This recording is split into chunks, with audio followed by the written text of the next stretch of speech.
Good afternoon. If everyone could take their seats. Thank you. Well, greetings. My name is Susan Holmes, and I'm the Federal Policy Director for the Wildlands Network. On behalf of the co-sponsoring organizations and our honorary co-sponsors, I would like to welcome you to this very important and timely briefing, Saving Biodiversity and the Wildlife Corridors Conservation Act. As the recent United Nations IPBES Global Assessment reports, 1 million species are threatened with extinction globally in the coming decades if we do not act. Today you will hear not only about the crisis of biodiversity loss, but about the hopeful ways that scientists as well as Democratic and Republican members of Congress are coming together to help solve this unprecedented challenge, and how legislation to protect wildlife corridors can play a role. We will begin with a panel of experts, and they will be followed by a discussion with our bipartisan Senate and House leaders of the Wildlife Corridors Conservation Act. But before I get started, I have some important thank yous. First, to our co-sponsoring organizations, including the Wildlands Network, Center for Large Landscape Conservation, the E.O. Wilson Biodiversity Project, the Endangered Species Coalition, the International Fund for Animal Welfare, the National Wildlife Federation, and Defenders of Wildlife. All these organizations have worked so hard on this event and on protecting wildlife. And if you're here representing any of those organizations, please stand. Anyone? There you go. There you go. All right. We want to thank all the staff who have worked so hard. So thank you very much. We also want to thank our honorary co-hosts and co-sponsors of the Wildlife Corridors Conservation Act, Senator Tom Udall of New Mexico, Representative Don Beyer of Virginia, and Representative Vern Buchanan of Florida. Thank you for your leadership and for your support of this event. So one of our strongest champions of the Wildlife Corridors Conservation Act is the world-renowned biologist, Dr. Edward O. Wilson. Known as the father of biodiversity, Dr. Wilson is Professor Emeritus at Harvard University, a Pulitzer Prize-winning author, and the recipient of over 100 awards. Unfortunately, Dr. Wilson could not be here today, but he has sent a very special welcome for us all.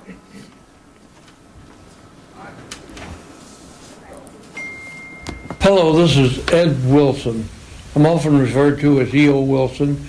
I thank you for this opportunity to express my strong support for the Wildlife Corridors Conservation Act proposed by Senator Udall and Representatives Beyer and Buchanan.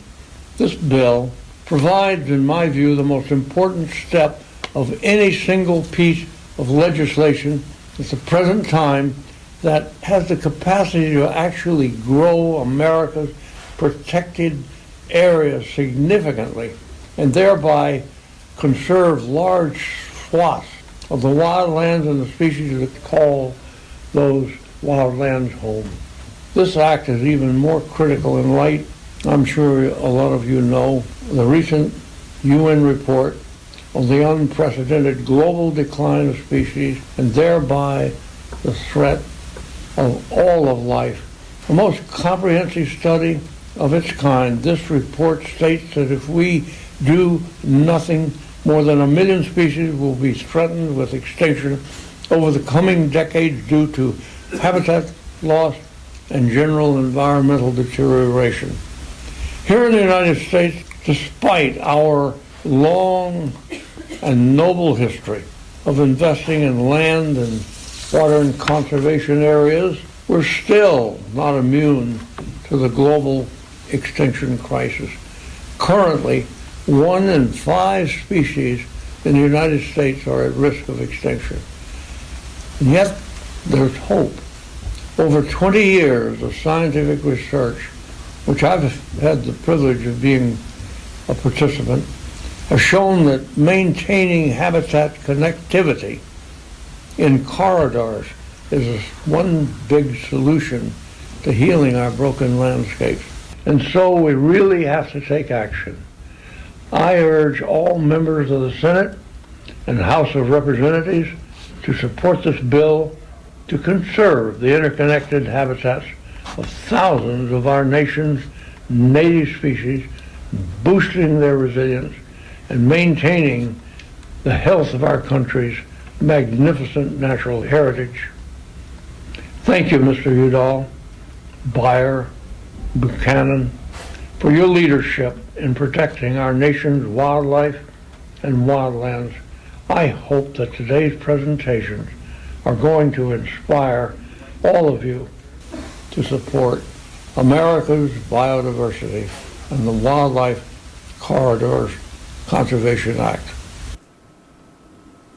Well, with those inspiring words, I would like to welcome our first panel of experts.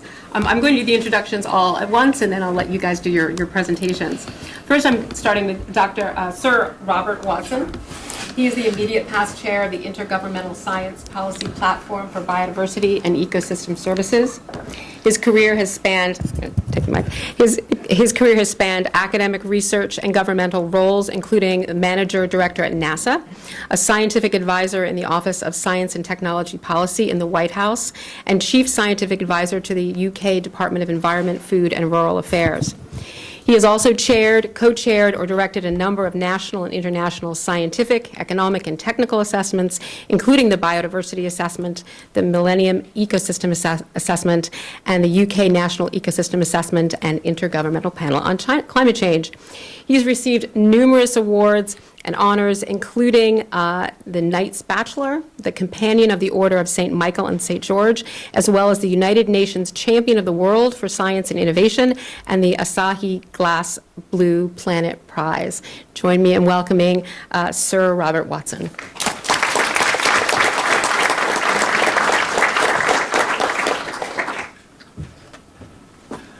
Thank you. After that introduction, the talk will clearly be an anticlimax. What I want to talk to you today is what were the results we found in IPBES. 500 scientists from 80 countries around the world, and a document approved by 130 governments, including the US government. The 1,500 pages can be summarized in about 10 or 11 bullets. 1 million species out of 8 million species are threatened with extinction. 500,000 animals and plants and 500,000 insects. But it is not inevitable.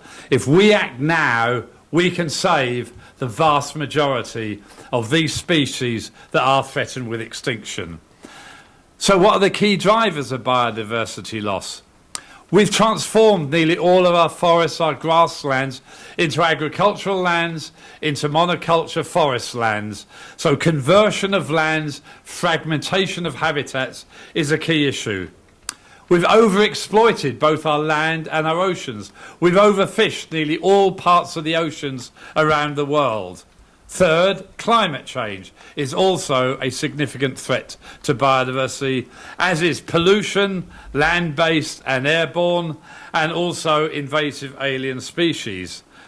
Now, as I've said, climate change is at the moment probably only the third most important driver. However, it is likely to become the most important driver in the coming decades, especially if we miss the Paris climate targets of less than 2 degrees Celsius warming with a goal of 1.5. I can tell you now we are not globally on track to meet the Paris Agreement. We are currently on track for a 3 to 3.5 degree world.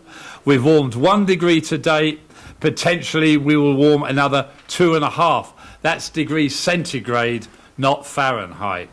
The underlying cause of biodiversity loss are demographic, socio-political, economic and technological. As you have more people in the world and they become richer, they demand more water, more food, more energy, more medicines, etc. And it's these underlying drivers of change that are causing the loss of biodiversity in the way we produce our food, produce our energy, use our food, use our energy. And that is true as we've increased, and we needed to increase to make sure we didn't have starvation in the world today.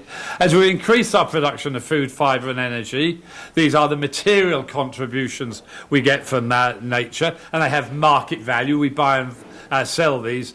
Other regulating contributions which don't have market value, but they do have significant non-market value, such as pollination, control of our climate, control of pollution, control of floods and droughts, all critically important, all are being adversely affected in the way we're producing our food, our energy. And of course, there's the non-material or the cultural aspects of biodiversity. Inspiration of nature, sense of place are also decreasing in most parts of the world.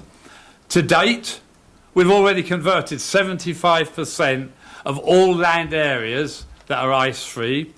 66% of the oceans are in trouble, and we've lost 87% of the wetlands. All of this to date.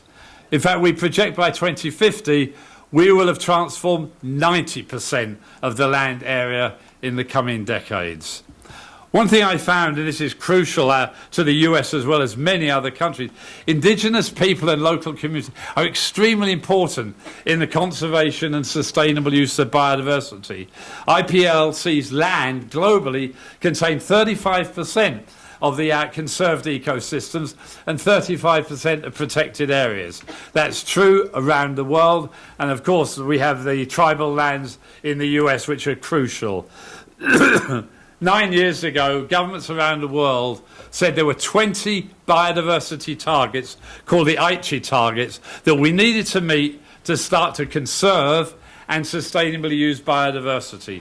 Unfortunately, only 4 are making progress, and the remainder, very limited progress, and in some negative progress. And this is not only in developing countries, this is in the United States, Canada, and Europe. So both developed and developing countries are failing to meet their so-called biodiversity targets. We then said to ourselves, boy, we really need to look at these United Nations Sustainable Development Goals. There's 17 of them. And what we recognise is the combination of continued loss of biodiversity, continually to change climate, is undermining and will continue to undermine our ability to have food and water security, human health goals, poverty, and of course life on land and in water. And in fact, the bottom bullet, I think, says it all. Climate change and loss of biodiversity are environmental issues, but they're much more. They're economic issues, they're development issues, security, social, moral and ethical issues, and they need to be addressed together. No longer can we say biodiversity is about hugging trees, saving the panda. It's actually saving human life and human well-being. And so we then said, well, what about the future? We know we're not in good shape today. Let's try and look forward the next 30, 40, 50 years. So he said, what if we continue as usual, business as usual?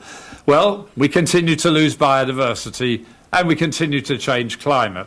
So we said, well, what do most governments want? Well, they want economic growth. So we ran some scenarios called economic optimism. They also said, we want to be the strongest region in the world. And if we ran some called regional competition, all of these show an even further worsening of the loss of biodiversity and the way nature makes contributions for people. We did run some sustainability scenarios with low population growth and sustainability policies, and we still saw loss of biodiversity. This is a major challenge we face all over the world, is to maintain, conserve, sustainably use biodiversity. So we said, let's look at nature-based solutions for climate change, which can be both beneficial or adverse to biodiversity. If we reforest the lands which were once forests and we use native species, this can be good for both biodiversity and climate. But if we actually use large-scale monoculture, afforestation, or bioenergy to replace native vegetation, this could be extremely negative for both biodiversity and potentially food and water security. But there's hope. There are solutions, not only in America, but throughout the world. But we need transformative change. What does transformative change mean? It means we need to change the way we change. Small incremental steps won't do it. We've got to look holistically at the problem. We need rapid implementation of existing cost-effective and socially accepted response options. And there's loads of them. But we also need bold action for the longer medium and long-term change. We need inclusive governance systems, all stakeholders, governments, private sector, NGOs, indigenous peoples. We need an evolution of our economic systems, elimination of harmful substances, especially in agriculture, energy and transportation. We need to take account of natural capital in decision making. We need to complement GDP as a measure of economic growth with natural capital. We need to internalise the social costs of environmental damage, embrace a circular economy and provide incentives for more sustainable production and consumption. Multi-sectoral planning is crucial. Can't think of agriculture separate from water, energy, transportation. They've all got to be looked at simultaneously. This means governments and the international community need different governance structures to do multi-sectoral planning. And basically, what's the right narrative for a happy life? Is it just bigger houses, more cars, etc.? We need to think what a happy life really means, because a happy life has huge implications for the way we look at our environment. I'm actually going to miss these, to be honest. I've already said what's in there, but this last slide really covers and links to the corridors bill. The protected areas currently do cover 14.9% of that terrestrial and freshwater environments, and we have about 7.44% of the global marine realm. That's where we are today. The goal under the Aichi targets and the UN Sustainable Development Goals is 17% of terrestrial, 10% marine. So we're getting close. However, the sub-bullets are the most important. These protected areas only cover a small percentage of important biodiversity. Much of the important biodiversity is outside of the current protected areas. Secondly, they are not connected. This is where the corridors bill comes in. Most of them are not effectively managed, and therefore we need monitoring enforcement of protected areas. And the design does not take into account climate change, whether it's human-induced or natural. And therefore species composition, populations and boundaries will all change, meaning the current protected areas system is not necessarily the right structure for the future. And therefore, we need a network of protected areas, and the issue of corridors is absolutely central to that. In North America, we've currently got 11.3% of terrestrial areas covered, and we're doing well at 17% of marine areas. So fundamentally, biodiversity, essential for human well-being, is in trouble, but solutions do exist, and one part of an adaptation strategy are corridors such as proposed in the bill before us. Thank you.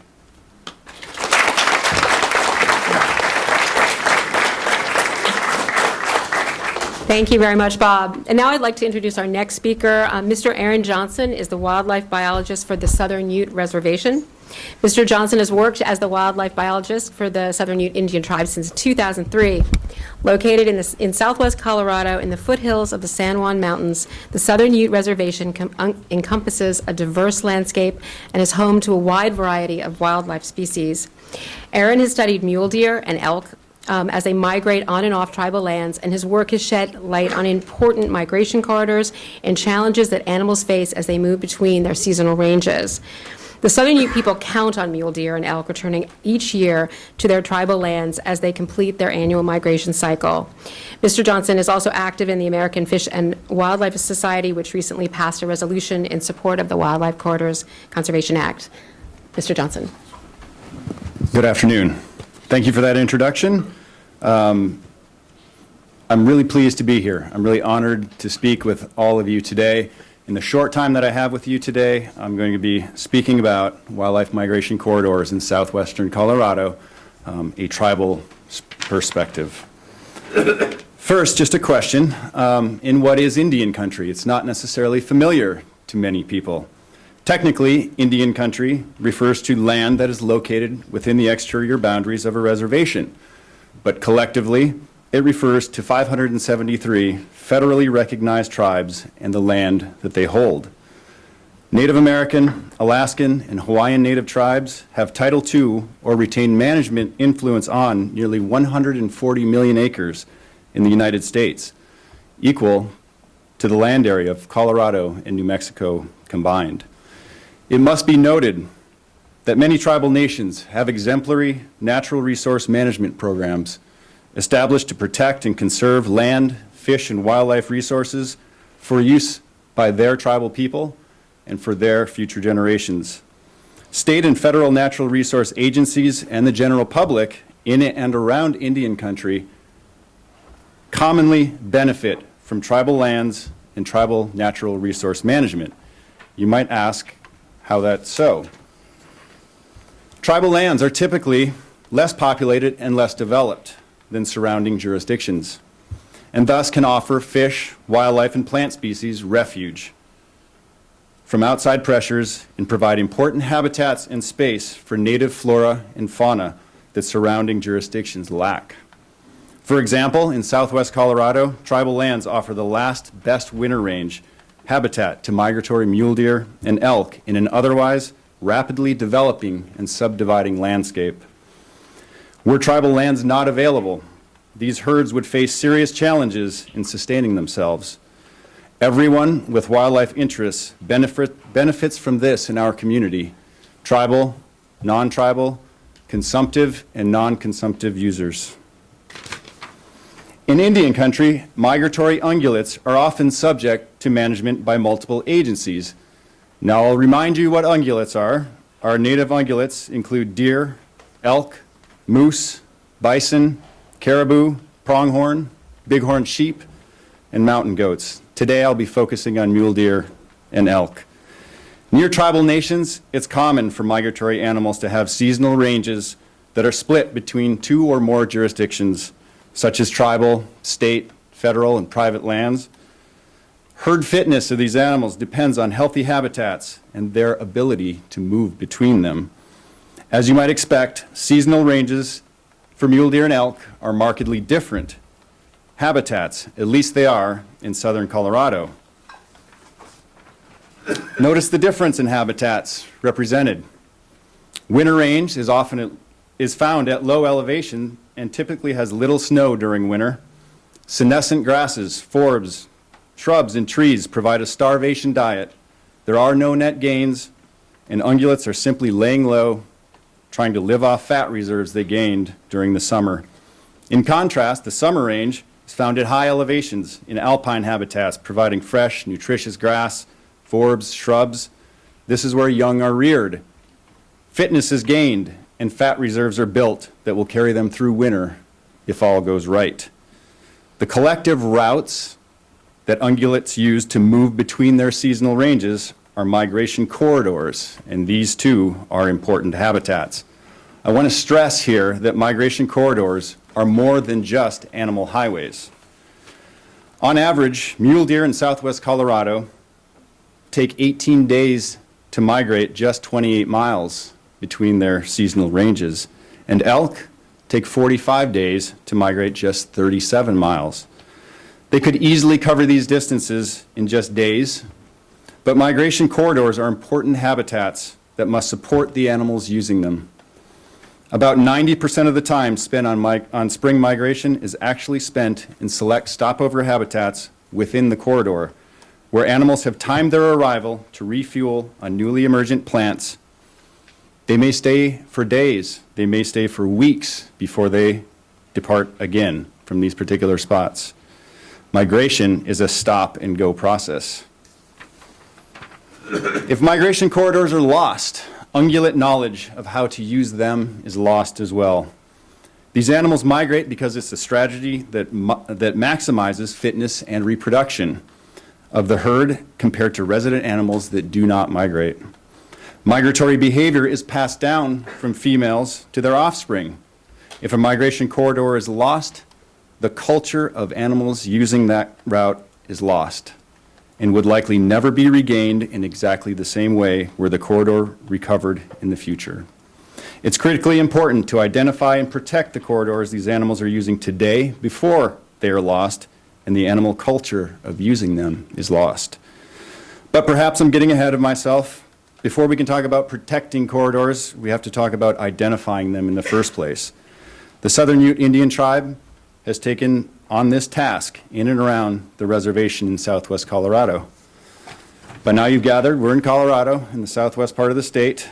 Prior to establishment of the first Ute reservation in 1868, all of Colorado and portions of what would become bordering states were Ute country. Today, the Southern Ute Indian Reservation encompasses 1,000 square miles in southwestern Colorado. Additionally, the tribe exercises treaty hunting, fishing, and gathering rights in the 4,600 square mile Bruneau Treaty area north of the reservation. The reservation sits in the foothills of the San Juan Mountains, which contains some of the last vestiges of isolated and wild country in Colorado. Winter range for mule deer and elk from the San Juan herds is primarily on tribal lands between 6,100 and 7,500 feet in elevation. In contrast, the summer range is found to the north on national forest lands at 9,000 to 12,000 feet in elevation. These animals typically migrate between 15 and 65 miles 2 times per year between these ranges through very rugged country. Southern Ute Tribe has made substantial efforts to map big game migration routes. Since 2004, we have been radio calling mule deer and elk on the reservation to better understand how and where the animals move between tribal and public lands. The map shows an example of a migration model, which compiles GPS location data from radio callers into a graphic representation of how the herds move across the landscape. So this is an example of what a migration corridor might actually look like.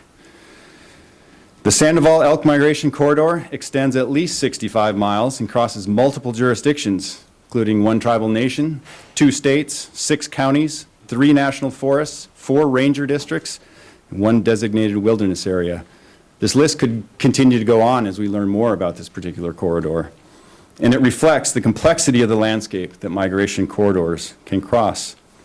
The Sandoval Corridor sits between 2 large population centers, at least for southern Colorado, in Durango and Pagosa Springs. And this corridor is bisected by US Highway 160. Roadways represent obstacles to migration all across the United States for all kinds of species in all kinds of habitats. US Highway 160 represents a substantial obstacle to migrating mule deer and elk across the San Juan Basin and has been recognized as a priority for wildlife vehicle collision mitigation by the Colorado Department of Transportation. Colorado Parks and Wildlife, which is our state wildlife agency, suggests that 2% of our state's mule deer are lost to collisions with vehicles annually. Statewide, that equates to nearly 9,000 mule deer. The San Juan mule deer herd numbers 27,000 animals, so we can expect to needlessly lose over 500 deer this year from our local herd, and Highway 160 will be a substantial contributor to that stat. As human populations increase, this will become an even larger problem. This has led to a unique partnership being formed between the Southern Ute Indian Tribe, the Colorado Department of Transportation, and Colorado Parks and Wildlife. In the spring of 2020, construction will begin on a wildlife underpass, and associated fencing along 3 miles of US Highway 160 within the exterior boundary of the reservation. This project will substantially improve human safety on this section of roadway, reduce wildlife vehicle collisions, and increase connectivity of the corridor to help ensure the annual return of these culturally and socially important animals to the Southern Ute people and to the general public. But roadways are just one threat to wildlife corridors. Others include development, whether that's city expansion or town expansion, especially in rural areas, so ex-urban development, suburban development, energy fields. Fences, poorly designed fences, can also be a significant problem to species like pronghorn. The threats are many, and we must be thinking ahead on conservation of these important habitats. I'll finish up by saying that tribes are often excluded, overlooked, or tagged as second-tier partners in legislation meant to fund and address natural resource challenges. As sovereign nations and proven experts in land, fish, and wildlife management, tribes deserve recognition of and support for their role in protecting biodiversity in this country. The Native American Fish and Wildlife Society is composed of Indian tribes, organizations, and people, as well as federal, state, and state agency representatives forming a national Native American organization to aid in the development and protection of Native American fish and wildlife resources. On May 23, 2019, the Society unanimously passed Resolution 19-002 in support of the Wildlife Corridors Conservation Act, stating that the Society supports the Wildlife Corridors Conservation Act that aims to mitigate connectivity issues by establishing national wildlife corridors, a grants program and database to deliver habitat connectivity for native fish, wildlife, and plant species. Further, the Society is supportive of collaborative efforts amongst tribal, state, federal, and private land managers to protect wildlife corridors and other habitat connectivity needs across large landscapes on and off tribal lands. The Society believes that the Wildlife Corridors Conservation Act, if passed and funded, would represent a new step forward in wildlife conservation in this country, bringing tribes into the fold to add their knowledge and expertise to addressing the conservation challenges we are all facing today. Thank you.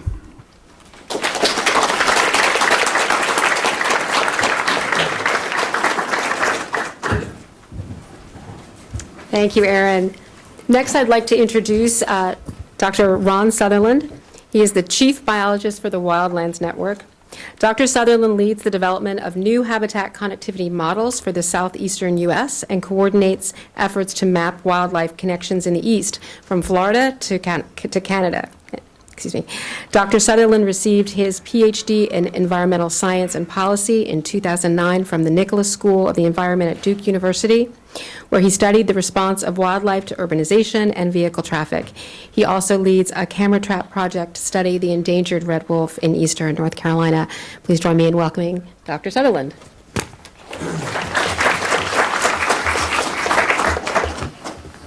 Thanks, Susan. Thanks, everyone, for being here. It's a great honor for me to talk. And since Sir Watson covered the world and Dr. Johnson covered the Southwest and the tribes in Colorado, that kind of leaves me to talk about my backyard. So I'll focus there. Like a lot of people in the Raleigh-Durham area, I live in a pretty typical suburb with houses and lawns and driveways and things like that. But we have a secret. It's kind of a dark secret. Behind our little row of houses, there's a protected creek corridor, and this green swath of mysterious forest connects to other creek corridors, and those creek corridors flow down to a big public lake with a lot of forest around it. And as a result, our neighborhood is literally teeming with wildlife. Just in a few years, I've racked up 69 species of birds, 36 species of reptiles and amphibians. We have coyotes, and we have otters, mink, beaver, just a tremendous array of wildlife. And it's all because of that connectivity to that the backyard corridor. And I'm sure if you think about it for a second, you can think of places where you live now or maybe where you grew up where nature is holding on because habitats are still linked together. And that's what we're here to talk about today. It's just sort of common sense that protecting wildlife corridors, protecting habitat connectivity is the way to save biodiversity here in the United States. So first, a few quick definitions. So we're on the same page. I like to think about this. Habitat connectivity is just the degree to which species are able to move across the landscape or flow across the landscape. Okay, some places like downtown Atlanta currently have fairly low habitat connectivity, but in the United States, we're blessed with a lot of places that have very high habitat connectivity. This is the Great Smoky Mountains, just not very far from Atlanta, and you can roam in many directions there. A wildlife corridor, in contrast, is a defined movement pathway that would provide habitat connectivity for one or more species if the corridor were protected or restored. And corridors are often portrayed as being long and skinny, like this one, but what we know based on the science, they probably work better if they're short and squat. So keep that in mind. And you can also, we can define a corridor based on vegetation. This one obviously stands out against the farming background there. But they can also be defined, as we just heard, they can be defined based on animal movement. And can anyone spot the world-famous wildlife corridor here? This is actually the path of the pronghorn from using Google's 3D thing, which is pretty cool. And it's defined not by land cover, but by the actual GPS locations of where those pronghorn move across the landscape. And so that's important to keep in mind. Now, a wildlife road crossing is a structure that allows wildlife to either move over or under a highway safely, and that also provides safe transit for the people that are on the road. So we want wildlife road crossings, and a lot of people, though, get them mixed up. You see this and you might call it a wildlife corridor, at least people on the internet do. I'm sure no one here would make that mistake, but just to illustrate the difference, here's two roads, let's say, and the first road on the left there cuts across a wildlife corridor that would otherwise be connecting those two protected areas. And so we would love to see a wildlife road crossing there where that road crosses the wildlife corridor. On the other hand, you could have another road that crosses through a big national park, and you might want a series of wildlife road crossings in that national park to maintain habitat connectivity inside the park. So hopefully that clears up some of the misunderstandings there. So back to corridors. Why are corridors so important for saving biodiversity in this country? Well, we've realized over the past few decades that even our largest protected areas, even Denali, even Yellowstone, they're just too small to save the species inside without having other things that they can be connected to. We've also realized, on the sort of the hope side of things, we've realized that if we can connect or reconnect these large protected areas into a network of functional habitat, that we think we can forestall and prevent many of those extinctions that would otherwise happen. So, and why is that? Well, many species need tremendous amounts of habitat, more than we ever thought possible. You know, grizzly bears being the case in point. A population of grizzly bears needs a whole lot of, you would measure it in millions of acres of habitat that a population of grizzly bears needs to survive, and there's other species like that. Climate change. Dr. Watson, or Sir Watson talked about that quite a bit. We expect species in the United States to be moving northwards and to be moving higher in elevation with global warming. Regardless of what's causing global warming, we know they're moving already, and we need to provide for those migration pathways, climate migration pathways. Otherwise, these species are going to go extinct if they can't move. Seasonal migrations. Dr. Johnson just talked about some of the ungulate migrations we see out west. They move from their summer range to their winter range. Those are very important. The monarch butterfly provides another example, even larger scale example, of a species that migrates across the entire continent of North America every year. And if we lose these seasonal migration pathways, then these key populations are going to be wiped out. And then lastly, wildlife corridors are essential for providing the genetic interchange that we need to avoid inbreeding, especially in small populations. And the Florida panther there on the right, and those kinked tails that you see, the Florida panther was almost wiped out by inbreeding, and as a result, but they managed to save it by bringing in animals from Texas. They're having similar problems with cougars out in the west, in California now, in the Santa Ana Mountains, the pictures on the left there. We can work on inbreeding by moving animals around, but the long-term solution, the most efficient solution, has got to be reestablishing habitat connectivity so that species can do this themselves, so they can find their own mates and they can share their genes.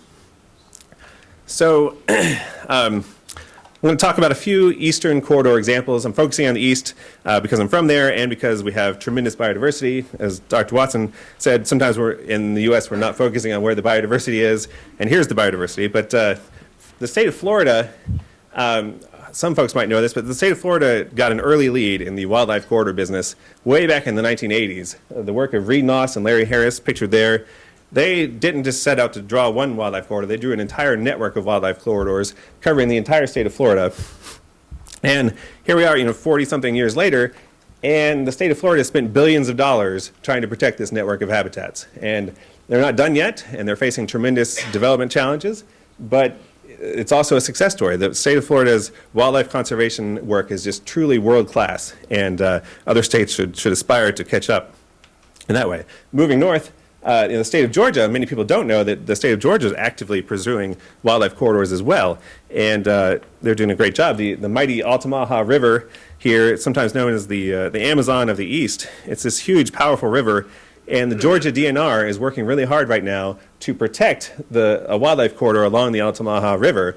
They've protected over 190,000 acres along that river now, and basically both sides of the river are way inland, and that's great news for the gopher tortoise and the eastern indigo snake and other species. All kinds of species are going to benefit from that. And I think Georgia is also aspiring to connect the Okefenokee National Wildlife Refuge up to the Altamaha River and then up to Fort Stewart, another big natural area.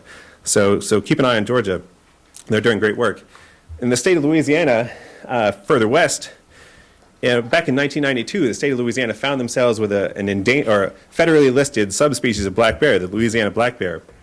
Well, it's cut off a little bit, but and what they probably cried a little bit, they probably gnashed their teeth a little bit, but what they did next was really smart. They designated a wildlife corridor for the Louisiana black bear, and then they used the Farm Bill conservation programs to steer all kinds of money towards restoring habitat along that bear corridor, and they restored 500,000 acres of habitat, and they connected the fragmented bear populations into one corridor, and that resulted in the subspecies of black bear being delisted. I'm sure there were benefits. You can imagine there's tremendous benefits of not for other species, but also for the climate, for restoring 500,000 acres of bottomland hardwood habitat along the Mississippi River. So, great example there. And then moving north to the sandhills of North Carolina, it's where I did my PhD work. It's a beautiful longleaf pine ecosystem, and it's home to the federally listed red-cockaded woodpecker. And the woodpecker there primarily lives on two big core areas: Fort Bragg, big Army base, and then the Sandhills Game Lands. It's a state wildlife management area. And both of those agencies have been really keen on restoring the woodpecker population, getting it off the ESA. And so they've spent a tremendous amount of time and effort working with the Fish and Wildlife Service and the Safe Harbor program to buy and protect and restore habitat in that gap area between these two large public core areas. And it may look like they used a shotgun instead of a paintbrush to draw their corridor there, but the net result has been really positive. The woodpeckers are actually meeting in the middle. The red-cockaded woodpeckers, for those that don't know, are like the most heavily studied species anywhere in the entire planet. So they know like every single bird, and they know that the birds are meeting in the middle now. They're forming pairs that are one member is from Fort Bragg and one's from the Game Lands, and it's just working really well. There's obviously still work to be done to maintain this corridor for other species that have to crawl along the ground, for example. There's some great rare snakes and rare amphibians there. One other bird that this corridor is protecting that many ornithologists have never even seen in their lifetime, it's called the gray eagle. And it's actually a large drone. It is called the gray eagle, and I just learned about this last week.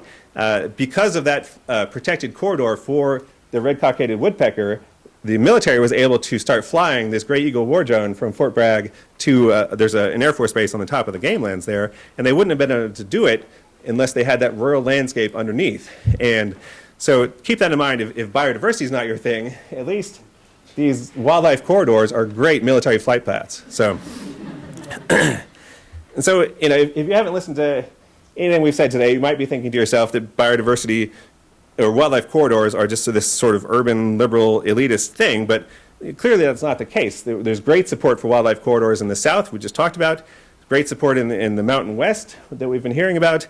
People all over the place are coming onto this idea, and they, sportsmen and women, the state wildlife agencies, especially in the West and the South, they're focusing on the big game species that they care about.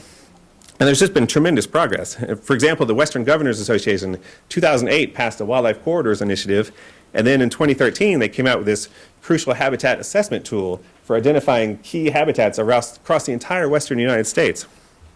2008 also was the passage of the designation of the Path of the Pronghorn, which was the first designated wildlife corridor on federal land. A lot of the mountains there are national forest, and that was done with great popular support out in Wyoming. And so it also was one of the inspirations for the current Wildlife Corridors Conservation Act. So it's a great example. And also in Wyoming, some polling just came out within the last few weeks, I think, that showed that 86% of the public in Wyoming supports wildlife road crossing installation. And then polling a few months ago showed that in Colorado and New Mexico, 84% of the public supported wildlife corridor protection.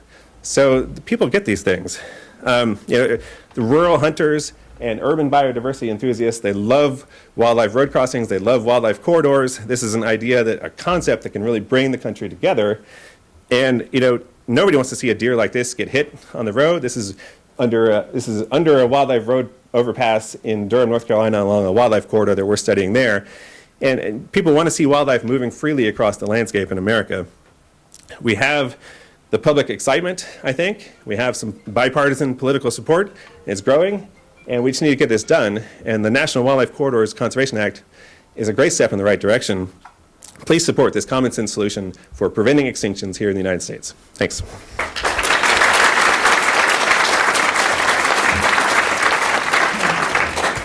Thank you, Ron, and thank you to all of our speakers. I'm now going to do a little bit of a changing of the guard. If I can invite our first panel to take a seat in the audience, and if I can invite the members of Congress to join us up here. This is designed to be a discussion, so I'm going to sit down here with our members of Congress. And first, I'm going to introduce all of our members here today, and we're very, very honored to have them. These are all the lead sponsors of the Wildlife Corridors Conservation Act in the House and the Senate. I'm going to start with Senator Tom Udall of New Mexico, who is the Senate lead for the Wildlife Corridors Conservation Act.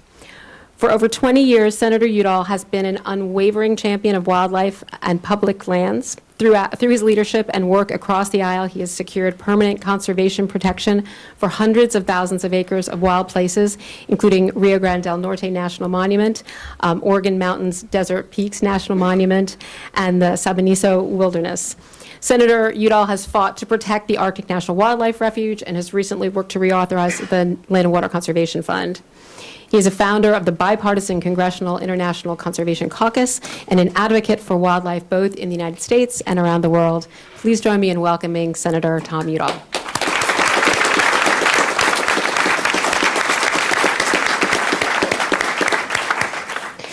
And to his left, we have Representative Don Beyer of Virginia. He's the co-sponsor of the Wildlife Corridors Conservation Act in the House. And now in his third term, Representative Beyer has been an outspoken champion for wildlife and endangered species. An avid hiker, including hiking, I believe, is it the entire Appalachian Trail? Almost the entire Appalachian Trail. He has worked across the aisle to pass the bipartisan Outdoor Recreation Jobs and Economic Impact Act.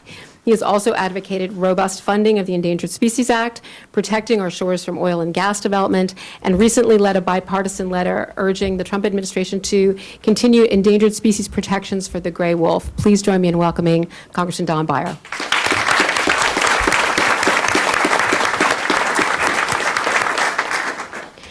And finally, we have Representative Vern Buchanan of Florida.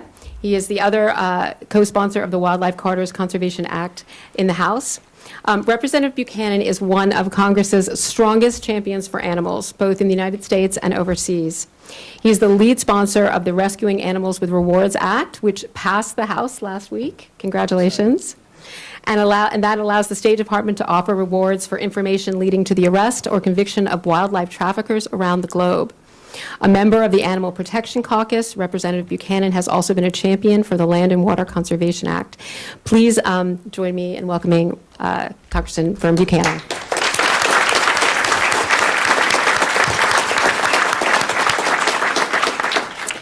So thank you all so much for joining us here today. And I'd like to start by going into a little bit of information or detail about the Wildlife Corridors Conservation Act.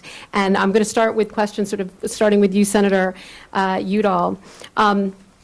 So Senator Udall, you recently wrote that wildlife corridors offer us some measure of hope and are one of the strongest tools that we have to safeguard species. Can you tell us a little bit about what inspired you to introduce the bill, and can you give us a brief overview of the legislation? In particular, how would the bill work on federal public lands?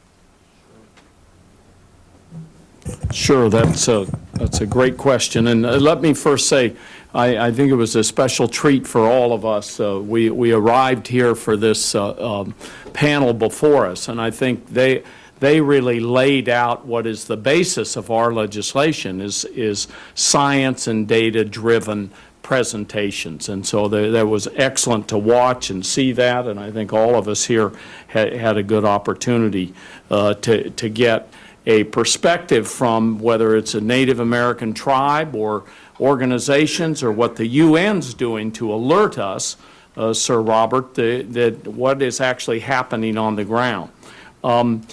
And we know because of what the UN said, I mean, we're in a crisis situation and we're about ready to lose 1 million species which are at risk at this particular point.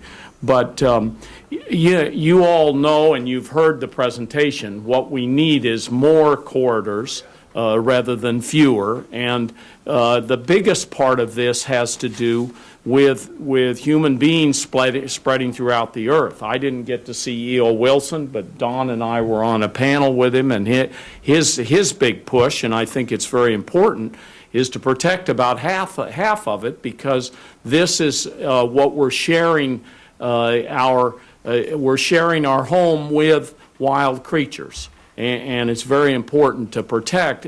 And where we've chopped it all up, that's where corridors come that are particularly important. So let me just talk a little bit about the bill. As I said, remarking on that first panel, this represents a collaborative, science-based, data-driven approach. And as far as collaborative, I mean, many of these situations, that you know of, you may have a corridor where there's a tribe involved, there's state land, there's federal land, there's private land. And so when you do corridors, you need someone who's going to be aggressive, and organizations to work with all of them to explain to them the importance of having a corridor and protecting the species. So this bill, for the first time ever, authorizes federal agencies to designate national wildlife corridors on federal lands. That is not authorized now. Our federal land rangers and others that work on the land, they know all about this. They'd like to work on it. They work on it informally, but this actually authorizes them to go to work. These corridors would support the resiliency of fish, wildlife, and plant species on public lands. The bill also establishes a national coordination committee to develop a national plan for wildlife movement. We must look this problem from the macro level. That's what we're really talking about here. And the committee would fund approximately 73 million priority regional projects and coordinate with states, tribes, and voluntary landowners. And then finally, it creates a wildlife connectivity database. Gathering the right information is the key to good decision-making. This database would be used to plan and make wildlife connectivity decisions. I think there's no doubt, and I think these two House members you're going to hear talk are a great example. This should not be in any way a partisan political issues. They are the example here. We've got great co-sponsors in the Senate. I think there are about 11 now. They're all Democrats, and I'm working hard with them to get Republicans, and you all can help us.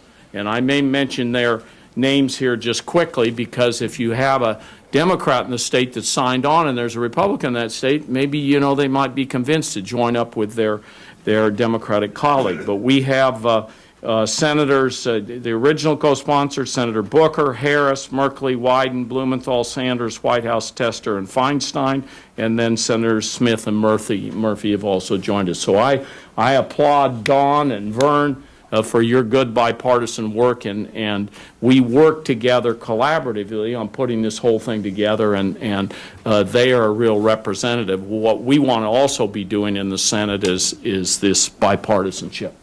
Great. So there you go. Back to you, Yeah. our moderator. Thank you, Senator Udall. Representative Beyer, to you now. You are an avid hiker. You've been a leader in protecting endangered species. You first introduced the Wildlife Corridors Conservation Act in December of 2016. Can you talk a little bit and share about why you decided also to introduce this legislation? And secondly, can you describe a little bit how states, tribal lands, and private lands can benefit from the bill? Absolutely. Susan, thank you very much. I'm thrilled that this room is filled. This is a huge step forward. And Sir Robert Watson, Sir Robert's been a frequent testifier before the House Science, Space, and Technology Committee, and very powerful. So really grateful. It's great to have Aaron here. The first time I've ever learned that's how Aaron is spelled. And really, it's wonderful. Among the things I learned from Aaron today is that 9,000 mule deer are killed on the highways in Colorado every year. So I can't imagine how many deer are killed in Virginia every year. And what that, I think, Ron, you suggested 18 to 20,000 in North Carolina. Remarkable stuff. And to have Dr. Sutherland talk about the most studied animal in history, that woodpecker. I've got to learn a lot more about that woodpecker, but thank you for doing that. And it's wonderful to be here with Tom Udall, who comes by it naturally since his father was Secretary of the Interior. And he was from the House, so he's a good guy before the Senate. And most importantly, he was an outward bound instructor, so that's like the highest goal ever. And my friend Vern, who is a leader in so many different ways, including serving on the Powerful Ways and Means Committee with me, which is the only House committee mentioned in the U.S. Constitution. 230 years old. He used to control everything, made all the appointments. I've suggested to Steny Hoyer we be allowed to do that again. But Vern is a wonderful person, and I'm thrilled to have him be part of this, because this shouldn't be and isn't a partisan issue. This is something that affects Democrats, Republicans, Libertarians, even Democratic Socialists. Everybody are affected by these corridors, and we're going to work together to make sure that we get people invested in it. Which, Susan, is one of the key parts of it, is that among its non-ideological character, this is not about regulation. This is not about unfunded mandates. This is about creating pools of money at the federal level that state and local governments, who understand best where their animals are, how the corridors should be built. So we're devolving appropriately to state and local governments and local nonprofits to put things where they should be. Susan asked how I came to this. Well, the longest thing on my lifetime list of goals is hiking the whole Appalachian Trail. And I'm almost done. And that is one of the great natural corridors set aside in the late 1920s. And you can go from Springer Mountain, Georgia to Mount Katahdin, Maine, crossing a few highways. In fact, it's so much fun to hike in the snow, which I've done much of, because if you get out early, you're just following animal tracks. It is the primary path for so many animals. We don't see many in the day because we're so noisy, and they run and leave. And when I get done with the AT, I'm going to do the Pacific Crest Trail, and it will be the same kind of wonderful natural corridors. The other piece is that we realize that our habitats are changing in so many ways. Climate change, of course, but also we've built up so much of the country. You can fly from Richmond to Boston and be over houses the entire time. So as we have detracted from animals' habitat, we have a real responsibility to give it back. I loved Dr. E.O. Wilson's comments about our broken landscape. They were trying to heal our broken landscape. And this is a wonderful way to begin to do that. So I'm very proud to be a small part of this bill. I'm thrilled to do it with my friend Vern, who, by the way, among his many other important contributions to life, is a famous automobile dealer. And we need more automobile dealers in Congress. Easy now, easy. Thank you, Congressman Fire.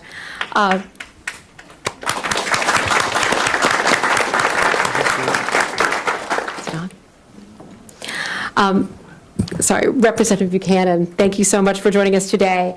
You've been a leader in protecting wildlife from illegal trafficking, and your state of Florida has been in the forefront of wildlife corridor protection. Can you talk a little bit about why you have decided to co-sponsor this bill and the importance of wildlife corridors in your state and how they are helping iconic species such as the Florida panther? Thank you. Let me just say, everybody comes to Congress for different reasons. You know, my focus was initially more focused on small business and jobs, because that's the life I spent most of my time focused on. When I got up here, I'm in Sarasota, Tampa to Sarasota, that region. There is so much passion I found I'm in my 7th term, it's hard to believe that, in animals. Now, we were animal lovers ourselves, but I never realized the intensity, the passion on these issues. And all of a sudden now I'm the co-chair of the Animal Protection Caucus with Earl, the Democrat. We work well together.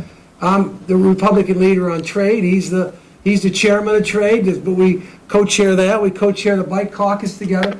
So despite many times you hear that it's so dysfunctional, especially on Fox and MSNBC, the bottom line, there are a lot of things that are getting done, and we are working together. My colleague, I'm so excited, he's also on the Powerful Ways and Means Committee, and we work closely together. This is our first thing, but we'll be doing a lot of other things together. So let me just say that.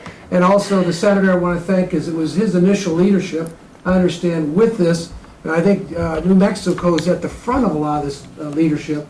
So I want to thank both of them. They've laid it out, along with the professor. Thanks for, I was shocked by how many corridors there were. But I know in Florida, there's quite a few. So let me just say, this is an area where there's a lot of bipartisanship. I'm very bullish on this Congress, because for the last 4 years, it's been tough to get a lot of things done like we'd like to, but now it's kind of the stars have lined up where they have the control in the House. We've got it in the Senate in a sense that way. And I think the White House, I think there's a good opportunity to get a lot of things done. So we've got a lot on our plate, and we're hoping to get a lot of things done for animals and just in general, endangered species and stuff. The other thing I would say that why my motivation on this issue, because I've watched the black panther in the state of Florida. We got down to as little as 20. We're at 230 today, and that's been an effort over 30 years. We probably need to do more in terms of the state getting even more involved in our corridors, but we've had a group of volunteers that have been very active and very engaged, and it's made a big difference. I'm also fortunate. I have a home in Colorado. I see it. I have a 1,100-acre ranch that we developed, some of it, but a lot of it through there, it was elk and everything else that ran through there, and they need a corridor. I mean, these animals, black panthers and elks and others, those are just my experience. And Colorado has been at the front of a lot of this in terms of developing those corridors. So I think we can learn from each other, best practices in terms of the state. And I do think federally we need to provide more leadership. And then also one thing we're talking about is money in terms of grants for private property owners as well as state and other communities where we can make a difference and an impact on that. But I think this is something that I'm going to work very closely with my colleagues and make sure it happens. We'll get this clearly done. I feel confident about that. So with that, but it was really the black panther when this came up. I thought, bingo, this makes a lot of sense for the state of Florida. And then you look nationally and you start looking at the impact it can have nationally in other states. It's huge. I am impressed by you walking the whole trail out there, the Appalachian Trail. But anyway, thank you. Thank you.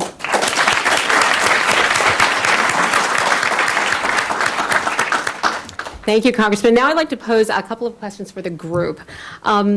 E.O. Wilson has said that the Wildlife Corridors Conservation Act would provide the most important step of any single piece of legislation at the present time in enlarging the nation's protected areas and thereby saving large swaths of America's wildlife and other flora and fauna, especially in this critical time of climate change. Do you think that we can build bipartisan support to pass this bill, and how can we do that? Well, by the way, I quote E.O. Wilson on that most important thing all the time because it makes me feel really puffed up, And I was just thinking that one of the things we could do, because Republicans are endangered species in Northern Virginia, is to create a wildlife corridor for Republicans. And that would maybe get a lot more people on board. But, Be careful now. Well, one of the things that we saw up there was that, 14.9% of global terrestrial and freshwater environments protected. And EO wrote a book called Half Earth, which I recommend to all of you here.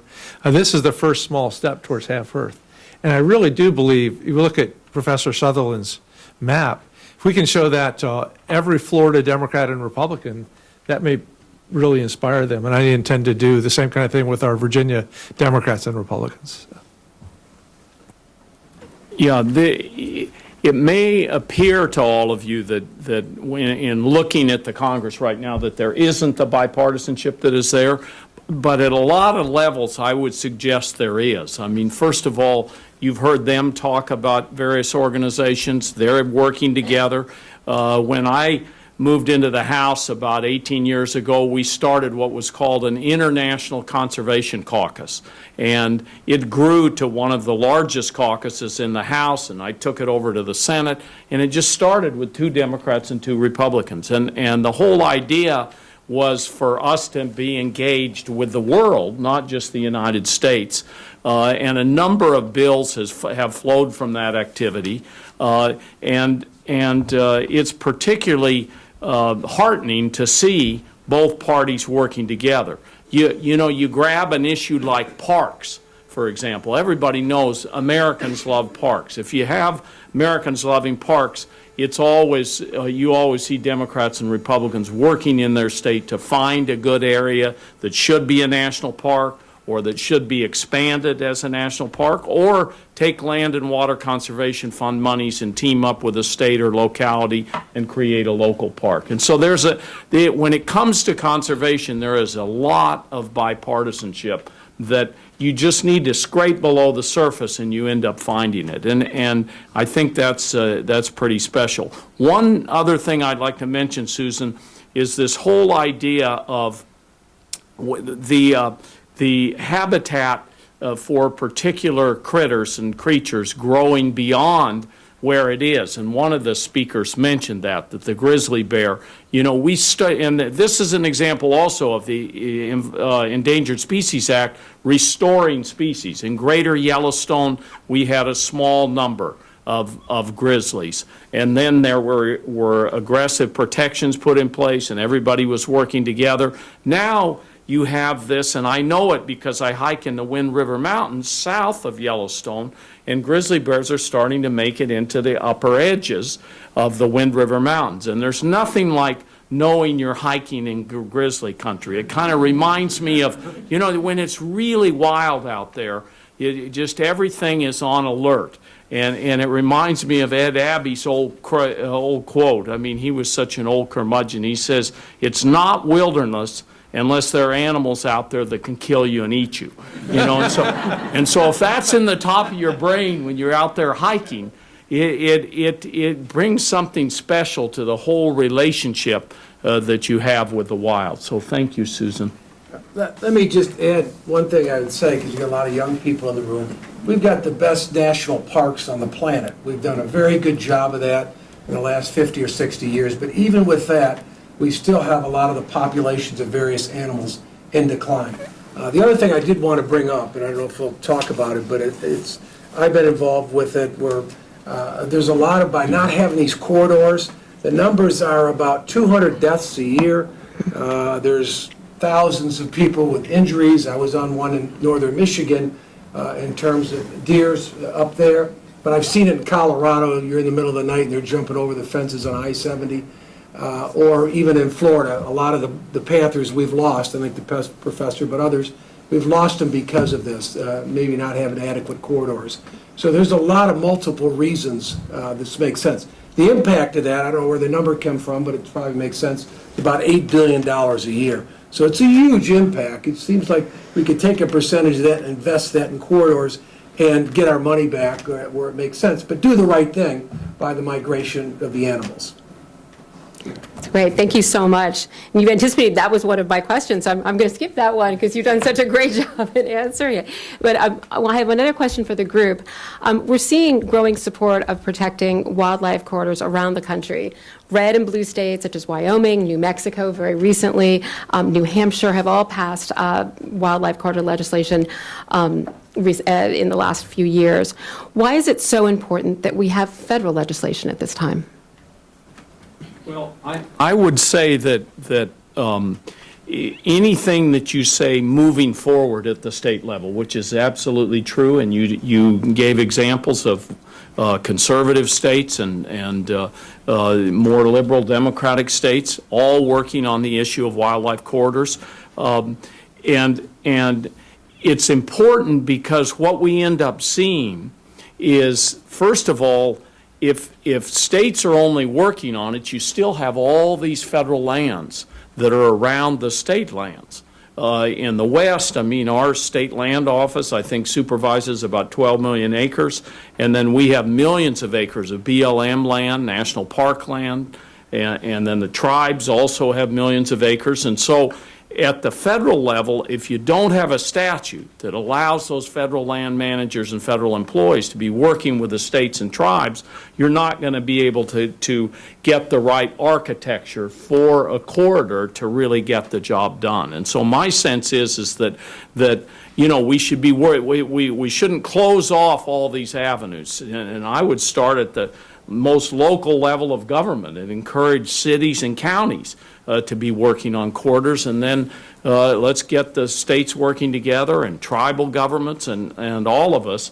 But what our legislation does is really empower the federal government to step out there and start working with all the other actors and craft the very, very best wildlife corridors. The only thing I would add is that you have a lot of states that just come together and you got corridors, so you're going to have to find a way to get everybody in the same room to work together. It makes sense. The state governments, along with ourselves, and I think at the local level. And then also the politics change in these various states, from one state to another. And so that has to be dealt with, and I think it could be dealt with a little bit better at the federal level. But I would also say there's a lot of information and data sharing is a part of this bill that'll make for best practices and other things. So I think there's a lot of benefits when you look at the whole bill in terms of working closely with the states. And I think there's a lot of things that we can learn from the states. We're not going to go tell them what to do. We're just going to be there to support and help them and move in a direction that makes sense for what we're all trying to get done here. Thank you. Yeah, I think Vern and Tom have both made the important empowerment argument. I came to this mostly as the strongest voice I can be for the recovery of wolves in America. And if you've not read Barry Holston Lopez's Of Wolves and Men, it's very, very powerful read. So mine is a car outside that says, but the bumper sticker says, if you love your dog, thank a wolf. The people are always honking at me as they drive by. So if you look at wolves, though, we have a decent pocket around Yellowstone and a good number in western Michigan, or Minnesota rather, and very few in between. And if we really want the wolves to recover, we need to create more and more corridors so they can go back to their natural habitat.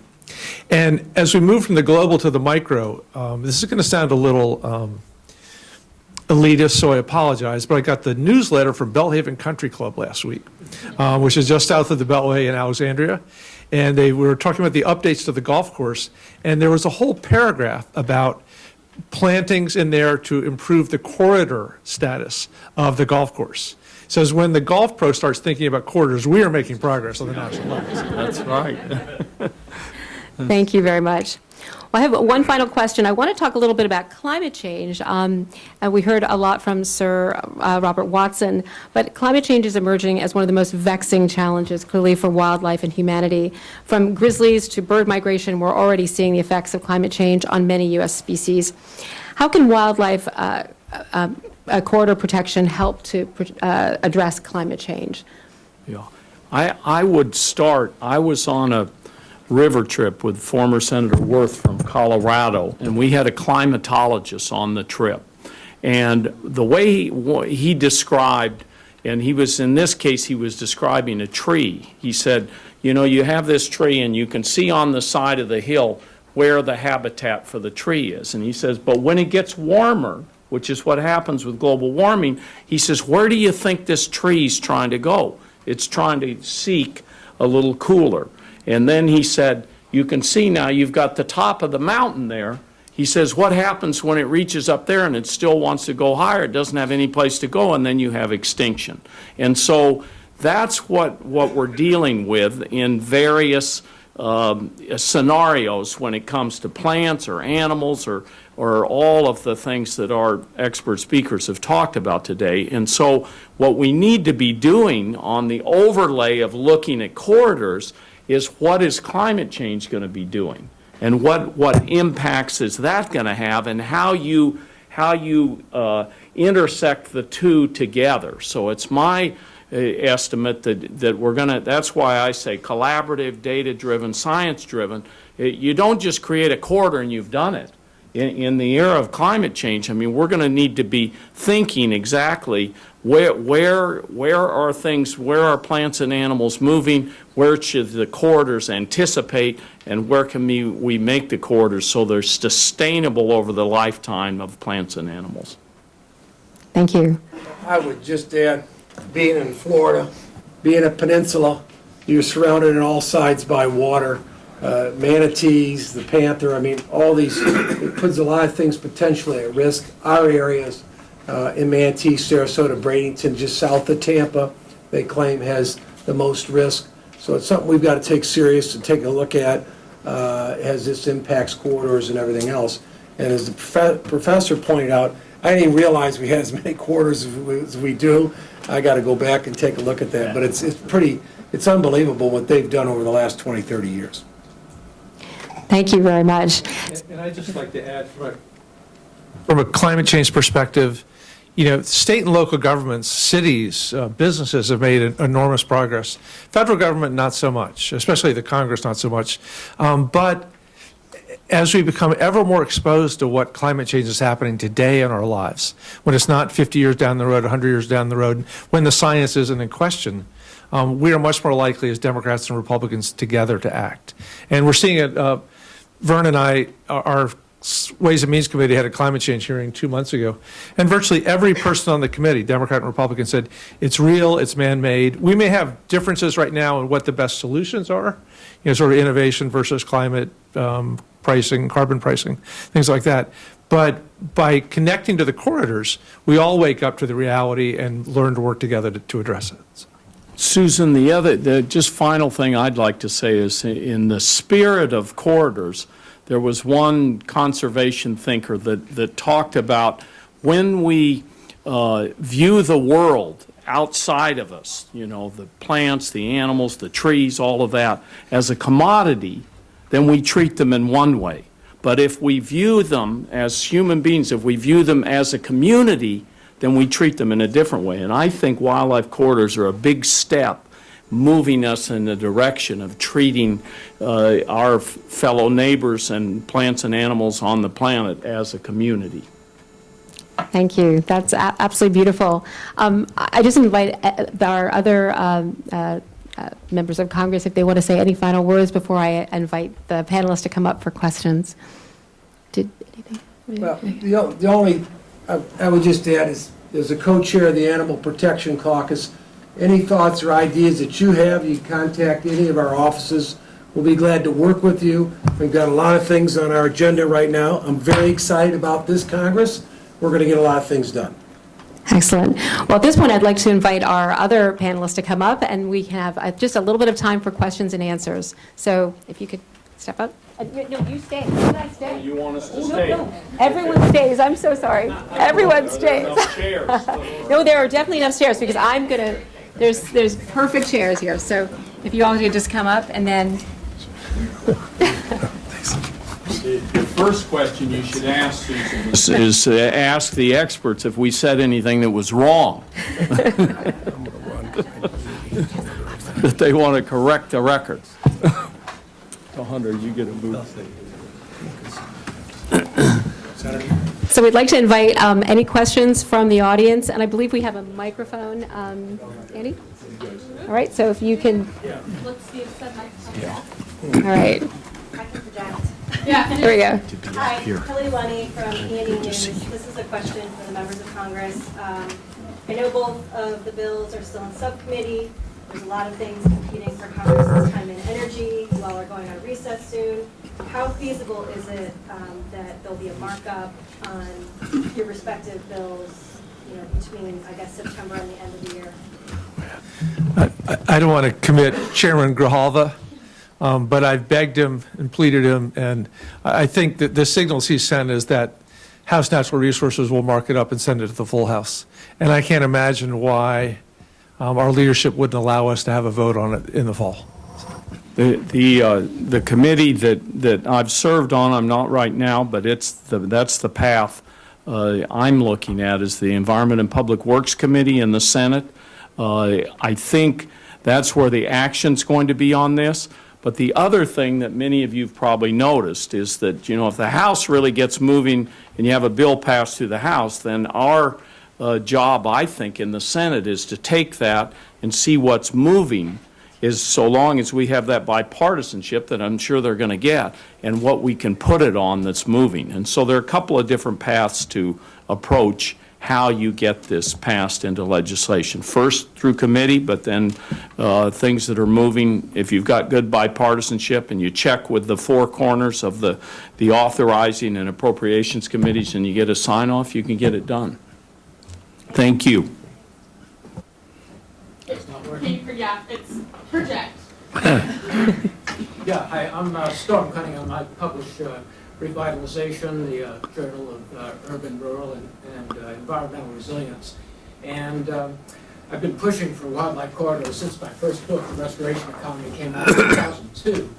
And that's primarily focused on restoration. My question is whether your bill is currently weighted more towards conservation or restoration?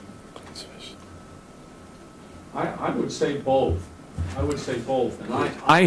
And when you talk about preservation, I think there's a lot of preservation and restoration that we need to do.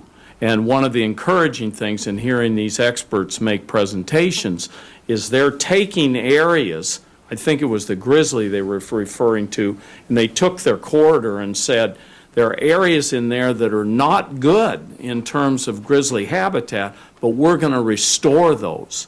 And so that is I think, the one of the spirits of what we're working with. We're trying to do conservation, we're trying to do preservation, but we're also trying to do restoration where maybe parts of these corridors have deteriorated and they're not good habitat at all, but we know from the science, I'd love to kick this to them, of how to restore it and bring it to the place where, if the example is a black bear or a grizzly bear, that they'll be able to habitat it and feel good there. Any other questions? Hi, my name's Andrew, and I'm a resident of Arizona, and I just want to thank you all for working together and with all the bipartisan support. I think it's really nice. But there's one specific question, and I think this kind of relates itself to a lot of other questions that people have, is in Arizona specifically on our southern border, we have a specific type of jaguar that comes over from Mexico and travels into Arizona. And the border fence that is there now poses an issue. And without getting into the politics of it all, how do we remedy something that's so controversial in the spirit of conservation for these corridors? I'm a border senator, and I've really weighed in on these issues, and I can tell you when it comes to building a border structure where you take whatever thousands of miles there is and say we're going to have a border structure and it's going to have no penetration and it's going to be 30 feet tall and steel bollard, I mean, you are going to destroy ecosystems all across the border. Yep. And one of the things that they did early on in the more wild places and where there wasn't a lot of crossing is they put what were about chest high. These would stop vehicles, but they don't stop animals. They'd be a good-sized, round piece of metal that would go into the ground. And so this idea that and I'm not trying to make this partisan in any way, but where we're coming in now and saying it has to be one way really is very, very destructive. And I would ask you to take a look at, there's a movie called The River and the Wall. There's a trailer out in 4 minutes, if you only have 4 minutes to look, and then there's a lengthy documentary. A good chunk of the border area is in national parks, national refuges, national wildlife areas. The one particular in this movie was the Big Bend National Park, which I was floating at the time. You see these majestic pictures. I mean, the Rio Grande is the border.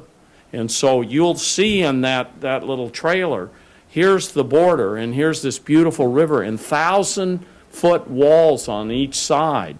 What do you need a wall there for? I mean, and this is it's a lively area, vibrant, and things are moving back and forth. And so I think in doing this, we should be alert to border security, but we should also be alert to our ecosystems and the impact it's making. And this may be you ask me and Don, but I think the experts ought to talk to this too. But Don, I don't know if you, I defer to the experts. I think they're the ones that I'm sure have thought about this a little bit.